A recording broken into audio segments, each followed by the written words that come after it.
देखिएगा ये example number 6 है। एग्जाम्पल नंबर 6 में प्रूव करना है integration 0 to infinite j not t D T equal to 1।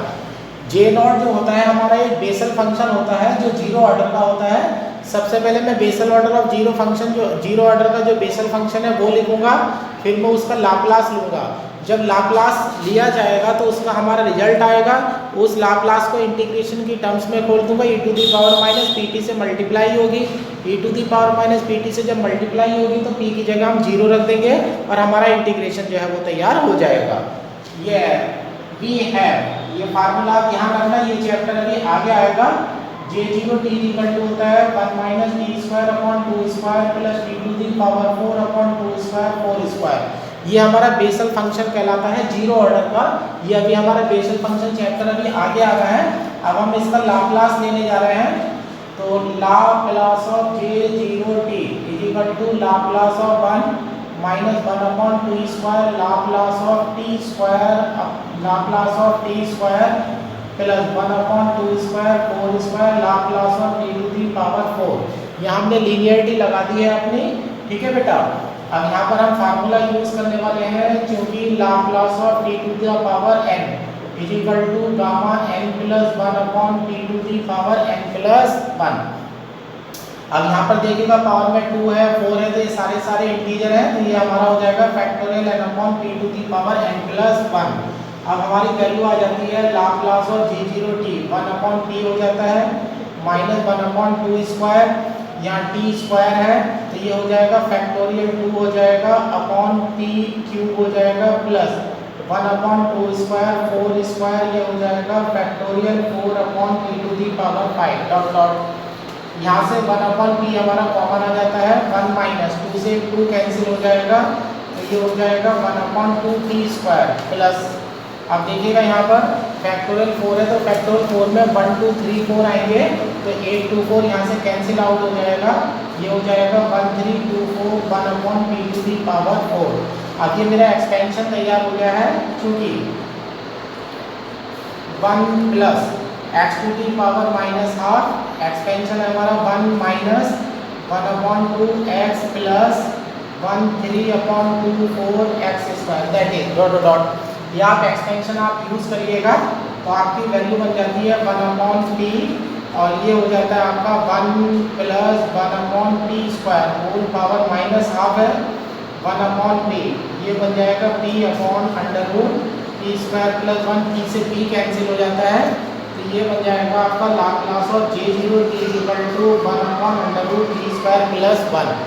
ये Laplace of J zero T की वैल्यू आ जाती है 1 upon under root T square plus 1।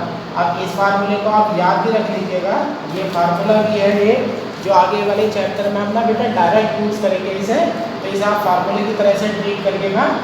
Laplace आ चुका है, अब इसका फार्मूला मैं बोल देता हूँ 0 to infinite E to the power minus T T J zero T D T 1 upon under root T square plus 1 put T equal to 0। अब T की जगह 0 रख दीजिएगा तो ये बन जाता है 0 to infinite E to the power minus P T 1 बन जाएगा और ये हो जाता है J zero T D T equal to 1। और इस तरह से जो है आपका एग्जाम्पल का आंसर प्रूव हो जाता है। अब ये देखिएगा एग्जाम्पल नंबर 12 है integration 0 to infinite T cube E to the power minus T sine T D T equal to 0।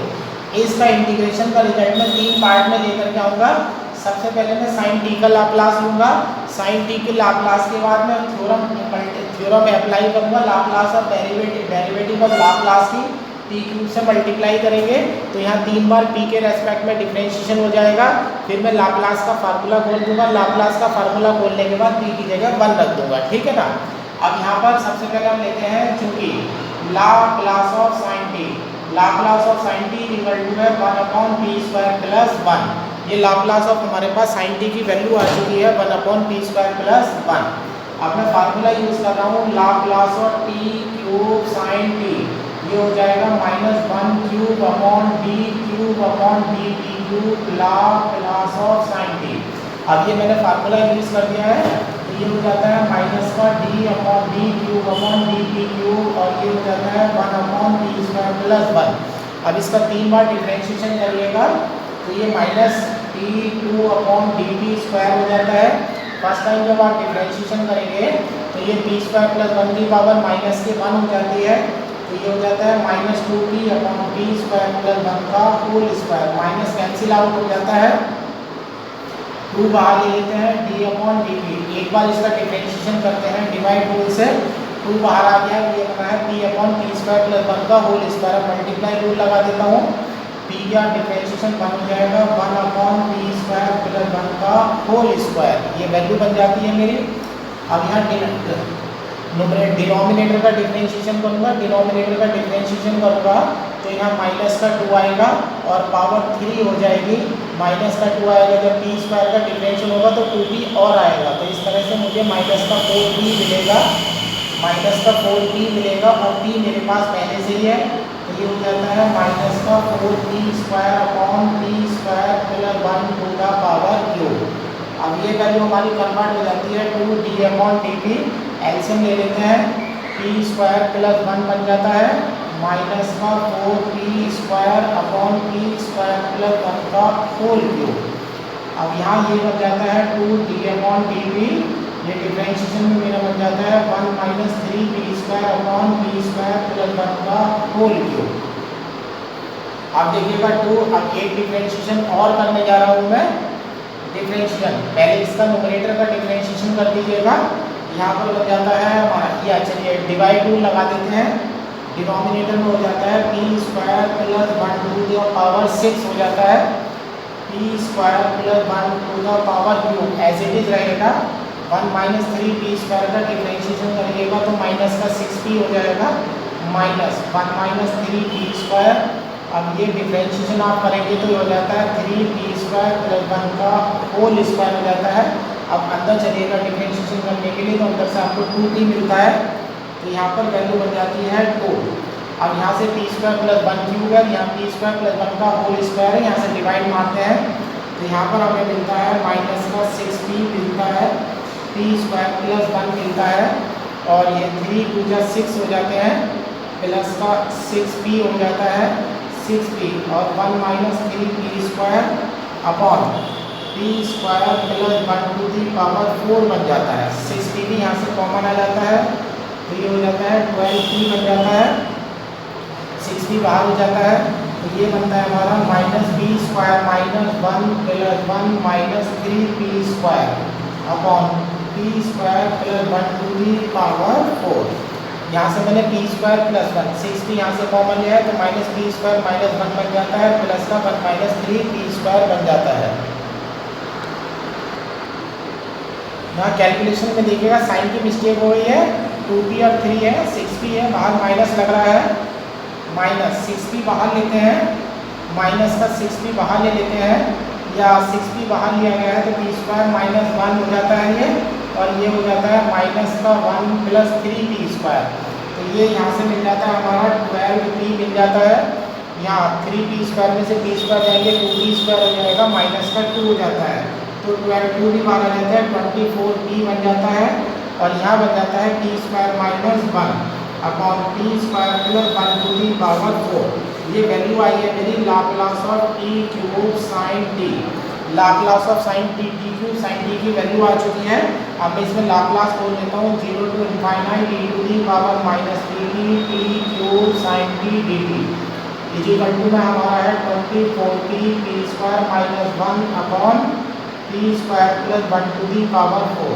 अब आप इसमें पुट कर दीजिएगा p इक्वल टू 1, आपकी वैल्यू बन जाती है 0 to infinite e to the power minus t cube sine t dt equal to 0, और इस तरह से आपका आंसर आ जाता है। एग्जाम्पल नंबर 14 में देखिएगा, इवेल्युएट करना है इंटीग्रेशन 0 से infinite e to the power minus t, integration की लिमिट 0 से इनफाइनाइट है e to the power minus t minus e to the power minus 3t upon t। सबसे पहले t डिनोमिनेटर में है, जब भी t डिनोमिनेटर में होता है तो हम लाप्लास का फार्मूला खोलते हैं जिसमें हम अप्लाई करते हैं Laplace of function of t upon t। सबसे पहले आप लेट करिएगा ft equal to e to the power minus t minus e to the power minus 3t। अब आप लेने जा रहे हैं लाप्लास ऑफ ft, ये हो जाता है 1 upon 1 plus 1 minus 1 upon t plus 3, that will be your f of t। अब आप थ्योरम यूज करने जा रहे हैं Laplace of F T upon D equal to integration P to infinite F of X D X. ठीक है, अब यहाँ फार्मूले में वैल्यू डाल दीजिएगा। यहाँ पर लाप्लास का फार्मूला बोल दीजिएगा इंटीग्रेशन 0 से infinite e to the power minus D T into F T upon T D T equal to ये हो जाता है P to infinite F of X D X. अब देखिएगा एफ टी की वैल्यू तो ये बनी हुई है, एफ टी अपॉन टी चाहिए e to the power minus P नहीं चाहिए। अब यहाँ पर मैं पुट कर देता हूँ टी इक्वल टू 0, तो मेरा रिजल्ट आ जाता है 0 to infinite F T upon T D T equal to integration 0 to infinite F of X D X. अब इसमें वैल्यू डाल देते हैं 0 to infinite F T e to the power minus T minus e to the power minus 3t upon T D T is equal to 0 to infinite 1 upon x plus 1 minus 1 upon x plus 3 dx। ये integration log में convert हो जाता है, log x plus 1 base e minus log x plus 3 base e। Limit will be 0 to infinite log base e x plus 1 upon x plus 3 and limit is 0 to infinite. आप limit infinite रखने जा रहे हैं आप, तो limit x tends to infinite log base e log base e।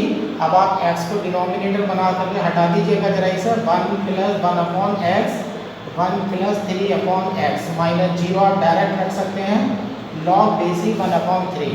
जब आप यहाँ इनफाइनाइट रखेंगे तो log 1 बनेगा, log 1 की वैल्यू 0 बन जाएगी और माइनस है इसे ऑपरेट करेगा तो log 3 बेस e।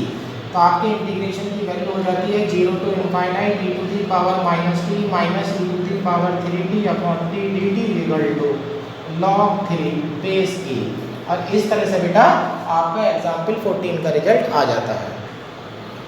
अब देखिएगा एग्जाम्पल नंबर 17 में find Laplace transformation of integration 0 to t 1 minus e to the power minus 2x upon x dx। सबसे पहले आप इस इंटीग्रेशन को कैलकुलेट करेंगे, जब इंटीग्रेशन कैलकुलेट हो जाएगा तब इसका लाप्लास लिया जाएगा। अब इसे इंटीग्रेशन x के रेस्पेक्ट में है तो इसीलिए वेरिएबल आपका x है, आप इसे t के रूप में पढ़िएगा। सबसे पहले हम करते हैं let F T equal to ये लेते हैं 1 minus e to the power minus 2t। सबसे पहले आप न्यूमरेटर उठा लीजिएगा।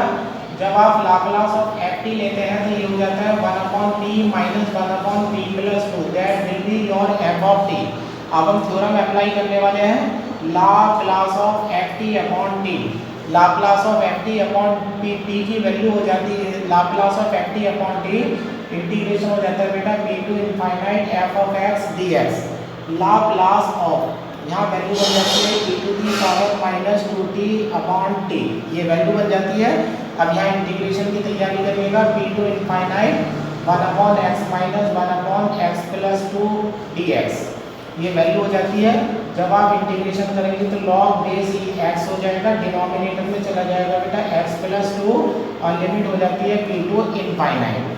अब अपर लिमिट की तैयारी करिएगा, limit x tends to infinite log base e 1 upon 1 plus 2 upon x हो जाता है minus log base e, lower limit डालिएगा p अपॉन p प्लस 2। अब ये वाली जो वैल्यू जब इनफाइनाइट रखेंगे तो log 1 बन जाएगा, ये 0 हो जाता है, माइनस से आप इसे उल्टा कर दीजिएगा log base e p plus 2 upon p।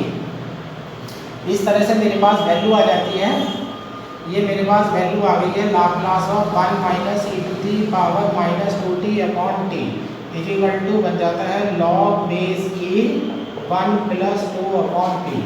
यहाँ मेरी लाप्लास की वैल्यू आ चुकी है। लाप्लास की वैल्यू आने के बाद अब मैं थ्योरम यूज़ करने वाला हूँ। अब हम थ्योरम यूज़ करने जा रहे हैं, वी है Laplace of F T equal to F of P. We है Laplace of F T equal to F of P is to implies integration Laplace of integration 0 to t F X D X equal to F of P upon P. तो यानी कि आपकी theorem आपसे ये कहती है, अगर किसी फंक्शन के लाप्लास का आंसर आपको पता है और उसके लाप्लास के इंटीग्रेशन का आंसर आप निकालने जा रहे हैं तो उस लाप्लास के आंसर को p से डिवाइड कर दीजिएगा। अब ये रूल यहाँ लगाइएगा, इस पूरी वैल्यू को आप एफ टी की तरह से ट्रीट करिएगा और इस पूरी वैल्यू को स्मॉल एफ ऑफ टी की तरह से ट्रीट करिएगा। तो आपका बन जाता है Laplace of 0 to t F X value 1 minus e to the power minus 2x upon x dx, और ये हो जाता है आपका 1 upon p log base e 1 plus 2 upon p। ये हमारा आंसर तैयार हो जाता है। ये सबसे मेन एक्सरसाइज है बेटा, यहाँ से क्वेश्चन 1 या 2 जरूर आता है। अब देखिएगा एग्जाम्पल नंबर 19 में एक फंक्शन है ET। बेटा इसका नाम है एक्सपोनेंशियल इंटीग्रल फंक्शन। ये स्पेशल फंक्शन है, इंटीग्रेशन लिमिट है t to infinite e to the power minus x dx, और देन प्रूव करना है आपको Laplace of ET equal to log p plus 1 base e upon p। ठीक है बेटा, ET है। अब ET को लीजिएगा आप, चूंकि ET को ध्यान से देखिएगा, ET equal to to infinite e to the power minus x upon x dx है। यहाँ पर लोअर लिमिट जो है वो वेरिएबल है, अपर लिमिट कांस्टेंट है। तो बेटा जब इंटीग्रेशन होगा तो अपर लिमिट कांस्टेंट देगी और लोअर लिमिट में वेरिएबल माइनस के साथ आएगा। तो यहाँ पर आपको प्रॉब्लम पड़ सकती है, आप इंटीग्रेशन की प्रॉपर्टी लगा करके इसे आप पढ़िएगा minus infinite to t e to the power minus x upon x dx। अब आपने इंटीग्रेशन की लिमिट चेंज करके माइनस लगाया है। अब ऊपर वाला जो इंटीग्रेशन की लिमिट है वो आपको वेरिएबल देगी और यहाँ लोअर लिमिट आपको कांस्टेंट प्रोवाइड करेगी, है ना। और जब मैं इसका एक्चुअल में मुझे इसका डिफरेंशिएशन करना है, तो डिफरेंशिएशन करने के लिए मुझे कांस्टेंट को 0 में ले जाना पड़ेगा, तो उसमें हमारी माइनस की गलती हो सकती है। इसी वजह से माइनस लगा करके लिमिट को इंटरचेंज किया गया है। ET इक्वल टू, इस आप इक्वेशन नंबर 1 डाल दीजिएगा, इक्वेशन नंबर 1 डाल दीजिएगा इसका। अब इसका डिफरेंशिएशन करने जा रहे हैं, differentiate with respect to t के रेस्पेक्ट में डिफरेंशिएशन करेंगे तो ये हो जाएगा हमारा e डैश t। अब ये हमारा e डैश t हो जाता है, इंटीग्रेशन डिफरेंशिएशन एक दूसरे के उल्टे हो जाते हैं, माइनस सीधे आप लिमिट यहाँ डाल दीजिएगा minus e to the power minus t upon t। t denominator है, आप लेफ्ट में लाइएगा, ये हो जाता है t e dash t equal to minus e to the power t। अब इसका लाप्लास ले लेते हैं, टेक लाप्लास। अब इसका लाप्लास लेते हैं, Laplace of t e dash t equal to हो जाता है माइनस 1 अपॉन p प्लस 1। इसका लाप्लास हमारे पास तैयार है। अब यहाँ थ्योरम लगाने जा रहे हैं लाप्लास ऑफ t से मल्टीप्लाई करने की, माइनस यहाँ आ जाता है हमारा d अपॉन dt हो जाता है और लाप्लास के आगे हो जाता है बेटा e डैश t।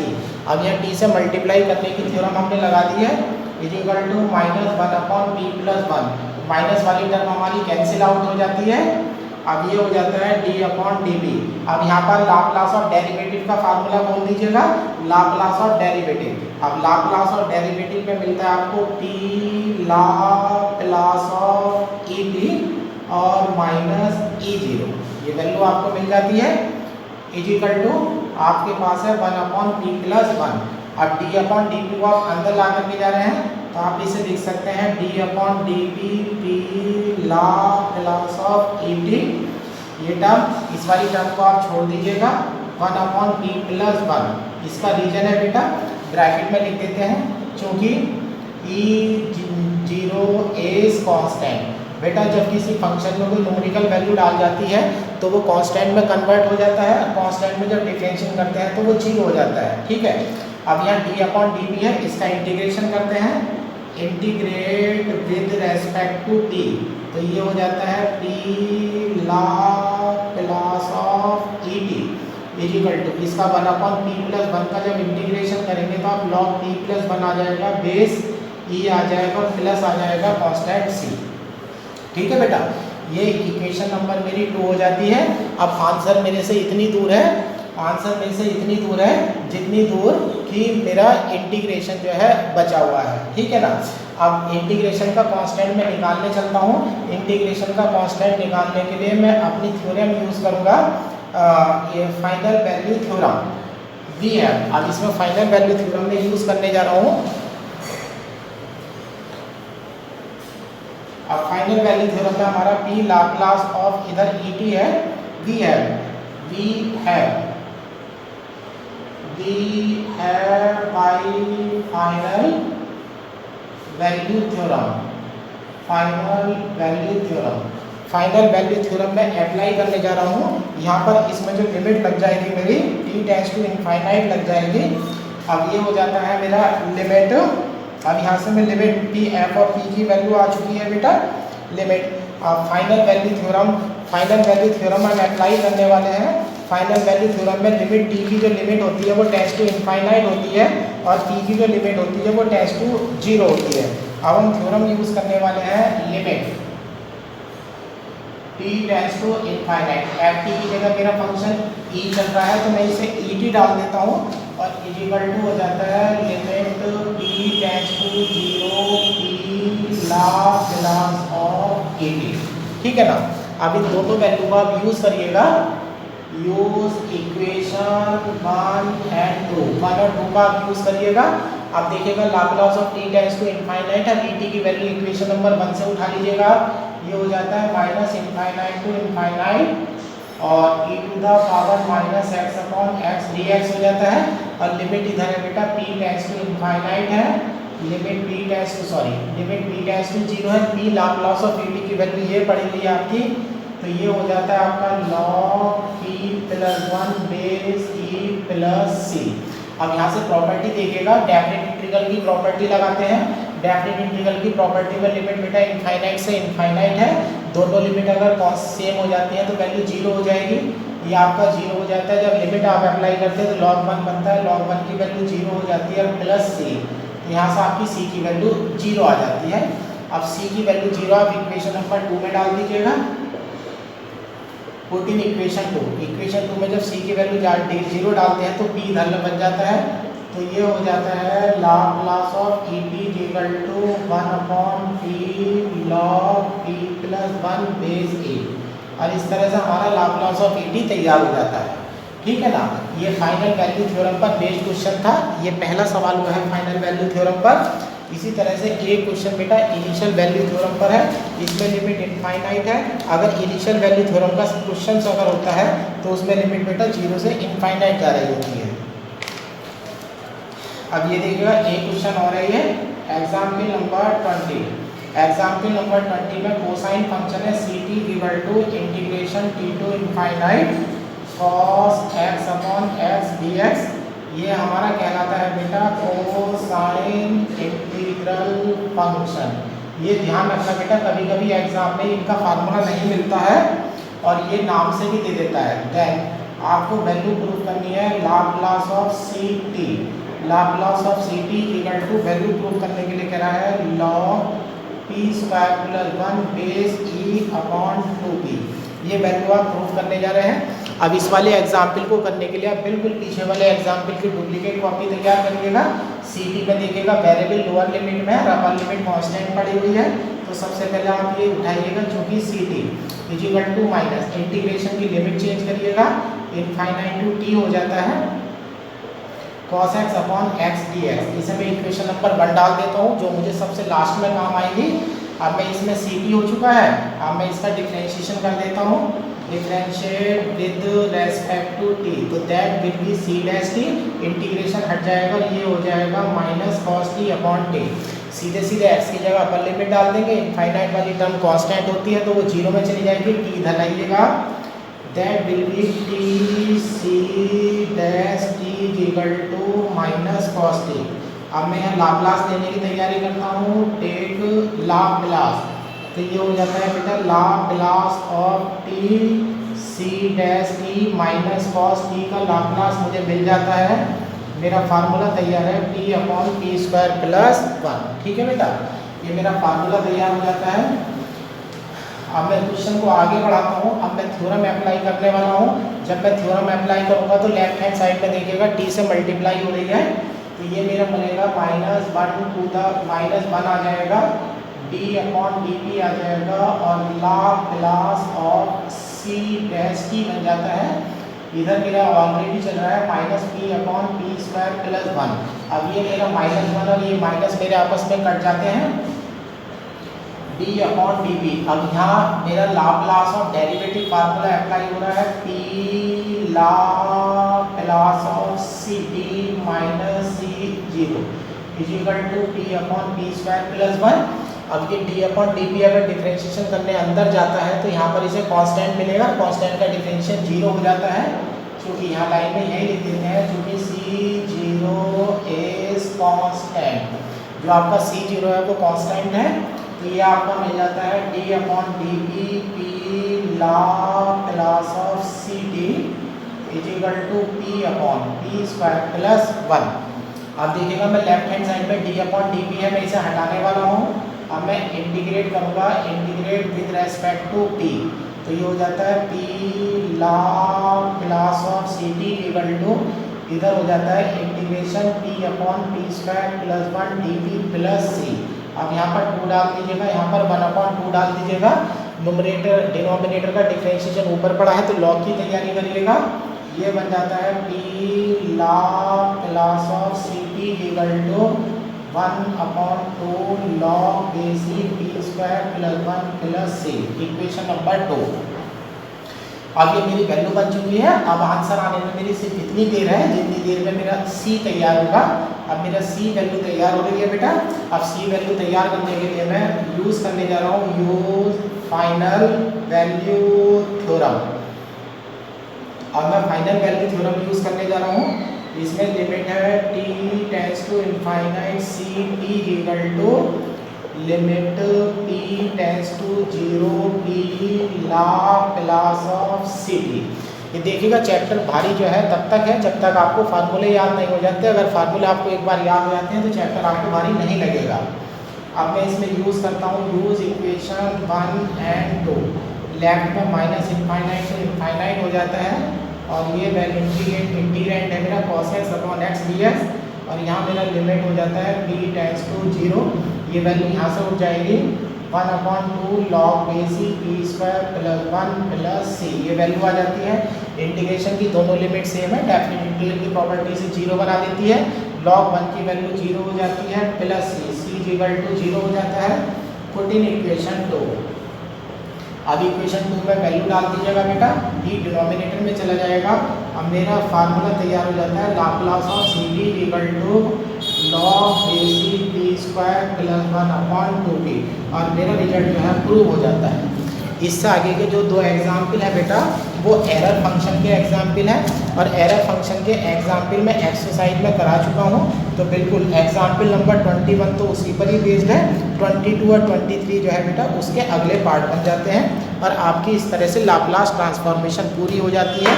आप उम्मीद कर सकते हैं कि एग्जाम में ये 2 क्वेश्चन आपको दे देगी, ठीक है ना।